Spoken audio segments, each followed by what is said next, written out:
ఆ క్రమంలో గత ప్రభుత్వ హయాంలో చేపట్టిన మంచి పనులు మాత్రం అడ్డుకోరు.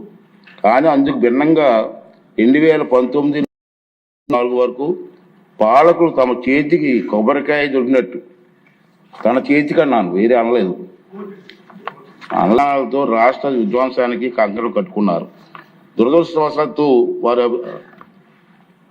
అప్రజాస్వామిక ప్రగతి నిరోధక పోకడల వల్ల రాష్ట్రం కనీసం 50 ఏళ్ల వెనక్కి వెళ్ళిపోయింది.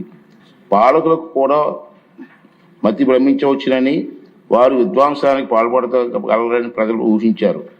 పర్యవసానంగా రాష్ట్ర ప్రభుత్వం అగమ్య గోచరమైంది. రాజధాని కోసం భూములు ఇచ్చిన రైతులు వీధిని పడ్డారు. ఆత్మ గౌరవానికి మారుపేరిన రైతులు అవమానాలు పాలయ్యారు. ఎందరో ప్రభుత్వ హింసకు బలయ్యారు. అలాంటి దురదృష్టకర పరిస్థితులు పునరావృతం కాకుండా రాష్ట్ర బంగారు భవిష్యత్తు తిరుగులేని పునాదులు వేయడానికి ఘనమైన చారిత్రక వారసులు గల అమరావతి నగరాన్ని శాశ్వత రాజధానిగా శిలాక్షరాల్లో లిఖించవలసిన అవసరం వచ్చిందని ఈ ప్రజాప్రభుత్వం నిర్ధారణకు వచ్చింది. ముఖ్యమంత్రి చంద్రబాబు నాయుడు గారు దృఢ సంకల్పంతో చేసే కృషి ఫలితంగా రాష్ట్ర విభజన చట్టంలో తగు సవరణ తీసుకురావడానికి కేంద్ర ప్రభుత్వం సూత్రప్రాయంగా అంగీకరించినట్టు తెలిసింది.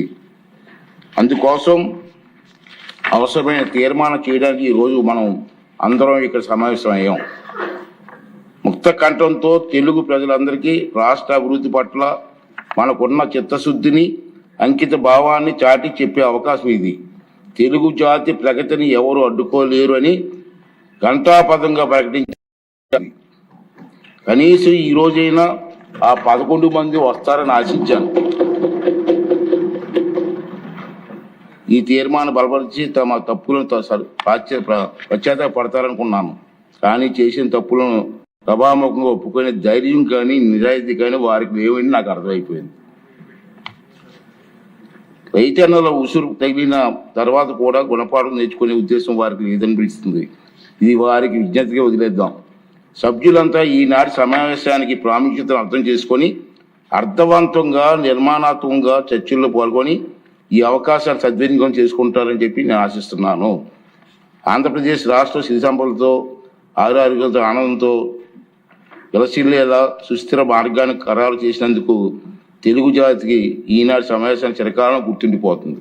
రెండో విషయం ఏంటంటే, మన అందరం కూడా ఈ చరిత్రాత్మక సంఘటనలో చర్చల్లో పాల్గొన్నందుకు మన అందరూ కూడా గర్వపడాలండి. చరిత్రలో మనందరం మిగిలిపోతాం. చాలా ఇంపార్టెంట్. ఆ రాబోయే తరాల వారికి కూడా ఈ సభ ఇటువంటి మంచి తీర్మానం చేసిందని చెప్పుకునే పరిస్థితి మనకు కల్పించింది.